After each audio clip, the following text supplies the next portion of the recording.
नाज़रीन, मुबारकपुर वेझो नसर में मंद बिरोई लिंक रोड में नाक़िब्स मटीरियल इस्तेमाल थियण ख़िलाफ़ ॻोठाणनि एहतिजाजी मुज़ाहिरो कयो आहे।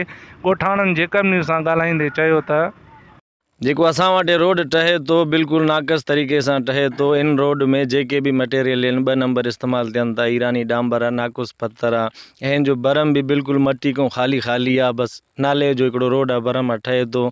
बराए महिरबानी ऑफिसरनि के ऐं ठेकेदारनि के गुज़ारिश आहे त अची रोड जो मुआइनो कयो ऐं रोड के असांखे सही नमूने सां ठाहे ॾियो।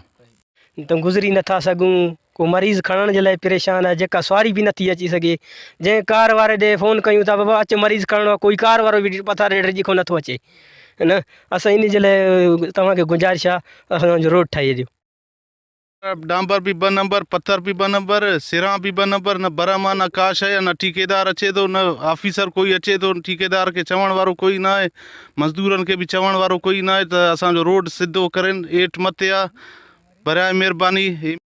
रोड जो हालियत ॾिसो, रोड हेठि मथां ई आहे, न रोड जो कमु हले थो, न छा मज़ूर अचनि था पिया, पोइ पंहिंजो फरमान पूरो करे हलिया था वञनि, मुफ़्त जी पघार खणनि था। मिसाल इहो आहे त ठेकेदार इन टाइम ताईं ज़ाहिर भी कोन आहे। हे रोड हेठि मथां ई आहे, न साइडनि में सिरां अथसि, न छा अथसि। जेको आम ख़ासि जेको आहे स्कूटर आहे, जेको सवारी आहे वग़ैरह, उहा भी नथी अची सघे रोड सां। इहा महिरबानी करे ठेकेदार खे चयो वञे त रोड बिल्कुलु सही ठाहे वञे।